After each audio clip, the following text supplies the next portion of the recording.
Hey everyone, it's Ben Hardy here, and in today's video we're going to be talking about the reliability of the new Toyota Tundra. I read the comments on the reviews on my channel, and I've seen a lot of comments regarding the new Tundra whenever I do a comparison with it or whenever I do just a flat-out review with it. So I went into the rabbit hole and, well, I discovered a lot about the new Tundra. I want to share it with you guys in today's video. But as always, before we get in the video, link to my car buying guide in the description down below. Let's just get right into it. Just a quick background on this new Tundra. It came out for the 2022 model year, and this came out after a very long previous generation. The last gen Tundra came out in the 2007 model year, so it ran from 2007 to 2021, and this is 22 plus.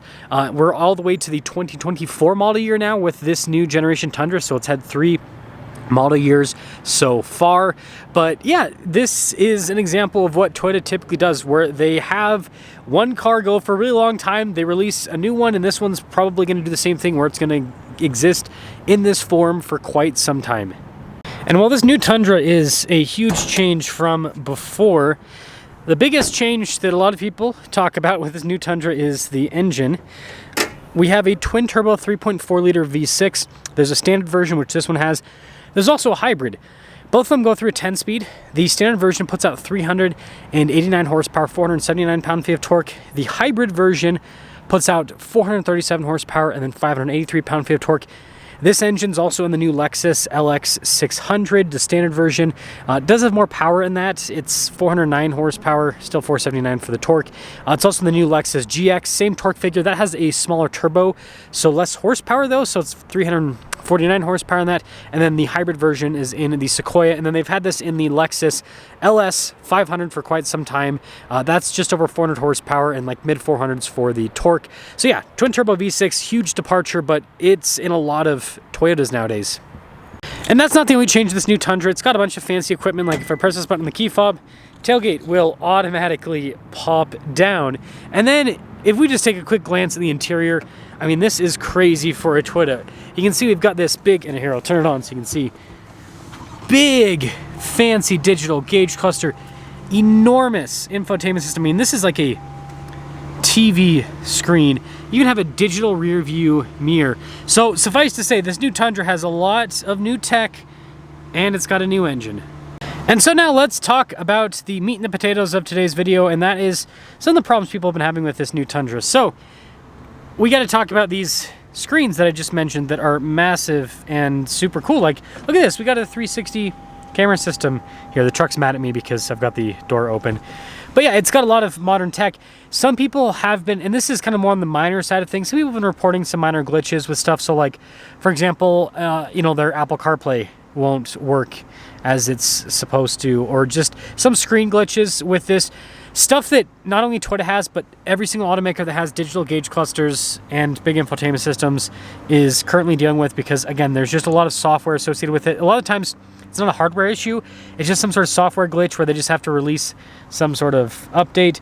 But that's the first thing that some people have been talking about, that again, it's minor. It doesn't get in the way of, for the most part, it doesn't get in the way of driving the truck. Like, you can still go down the road even if you can't connect your Apple CarPlay. Now, another thing that I would say is a little bit above minor in terms of issues is leaky sunroofs. Now, this one obviously doesn't have a sunroof, and that's the easiest way to fix this problem. Do not order your truck with a sunroof, and you don't have to deal with sunroof problems. But yeah, it's not just a Toyota thing. Again, every single manufacturer that has sunroofs in their car has issues with sunroofs. There's just an inherent issue with the technology. I mean, again, you're putting a giant panel of glass on the roof of your vehicle. Like, of course, stuff is probably going to break. Stuff is, like, it just makes logical sense. And now we kind of get to the more exciting stuff. The first thing is over here, actually, and that is some batteries. So, again, reading on the forums, reading comments, some people have had some battery issues. This, again, is not an isolated Toyota incident. And I'm not trying to just say Toyota is free and clear of any sort of involvement in any of this stuff, but every single automaker for the last couple of years has had battery issues. There's only a few battery makers, and pretty much everyone gets batteries from the same few battery makers. So what that means is that if one of them, or what's happening right now, it seems like all of them have quality control issues, everyone's gonna have issues. So like, you guys saw my videos on my Ford Bronco, my battery died after like 800 miles in that thing. And so this is less of a Toyota thing, and it's more of whoever's making the batteries needs to get better at making batteries. But while we're under the hood, let's talk about the engine, because this is the crux of this whole situation. This is the most controversial part, is this new twin turbo V6. Now, it's been in the Lexus LS for quite some time, and again, it was also in the Lexus LX at about the same release time as this Tundra, and so there's just been a lot of miles put on this engine, and apparently they have some of these engines with over 1 million miles on them. However, upon initial release, they had some issues with the turbos. Now, this, again, was another company that, just like the battery situation, that wasn't building parts up to par with what Toyota had asked, and so it was more of a part supply issue, right, rather than an engineering issue. So yeah, they did have some turbo issues initially, but that got fixed very quickly. But the next issue with this engine is definitely more concerning. So there's actually a recall right now that Toyota just released. So there's a fix for this issue via a recall on over 100,000 vehicles with the Tundra and the Lexus LX. Again, the GX is so new on the market that it's probably not going to have anything it's going to have to deal with quite yet. We'll see what happens in the future. But basically, machining debris is left in the engine during the manufacturing process, and this can cause crankshaft main bearing failure. So basically, the Tundra or the Lexus LX will throw a bearing and it grenades the engine, and then you have to replace the engine. I actually have a friend that I know that has a 2022 Tundra that he had this problem. He was selling his truck and he was driving it to show a person, and his engine just went because of this particular issue. And we're going to close the hood because I did a lot of digging, and that is what I found on the new Tundra. And so I want to talk about why this should not be a concern for those of you that are looking to purchase one of these new Tundras or the Lexus LX or the GX or the Sequoia. And so I think the practical and realistic advice for this situation is, yeah, you should have some level of concern. Again, some of the issues with the Tundra are technically widespread. When you have a recall that affects over 100,000 vehicles, so far it could be even more. We don't know at this point. I would say that that's pretty dang widespread. But at the same time, the scale of the problem that Toyota is dealing with, I think, is a lot smaller than what you see with other automakers in this particular segment. And here, let me explain. So again, let's talk about that turbo issue. That turbo issue came out pretty early on with the release of the Tundra, and a lot of people backed up pretty quick. But Toyota went and found the problem, right? They found that bad turbos, because the person that was making the turbos was not doing their job very well, and boom, they found a fix for it.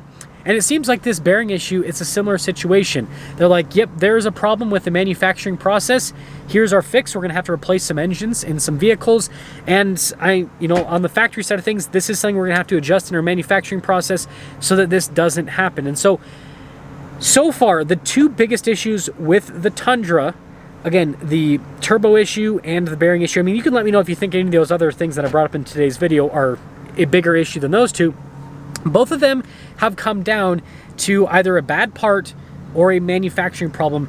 Neither of them are actual engineering issues. It's not like Toyota engineered turbos that are bad and that's why they went. It's not like Toyota engineered bearings that are bad and that's why it went. It's a manufacturing problem and it's a parts problem. And so that gives me hope for this new Tundra. And if you actually, in doing this research on the forums, if you actually dive into the forums, back in 2007, back in 2008, when the last generation Tundra was released, and the last generation Tundra everyone considers to be super reliable, guess what? It had problems. The first couple of years with that Tundra had some major issues that they had to overcome. People are complaining, and people are like, man, Toyota just isn't what it used to be. They don't build them like they used to be.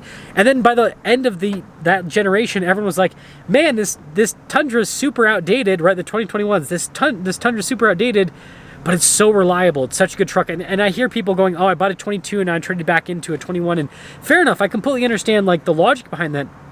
But at the same time, I think that we need to just give this new generation Tundra a little bit more time. Let's see how the 2024s, the 2025s, the 2026s perform. And I think they're going to perform substantially better than the 22s and the 23s. Again, the first two model years of this particular truck, just like we had with the last gen. And I'm sure by the end of the model year with this, the model year run with this particular truck, the end of the generation, it's probably going to be a similar situation where everyone's going to be like, oh man, this is such a good truck. It's so reliable for a turbocharged truck. I said it when I first reviewed one of these Tundras. I think this is not going to be as reliable as the old 5.7 V8. It's hard to beat a naturally aspirated V8. But I think by the end, this is going to be the most reliable turbocharged truck on the market. And again, just go look at how many recalls Ford has on their trucks. Go look at how many recalls Ram has and Chevy, and look at the issues. Like Chevy with their V8s, they still have lifter issues.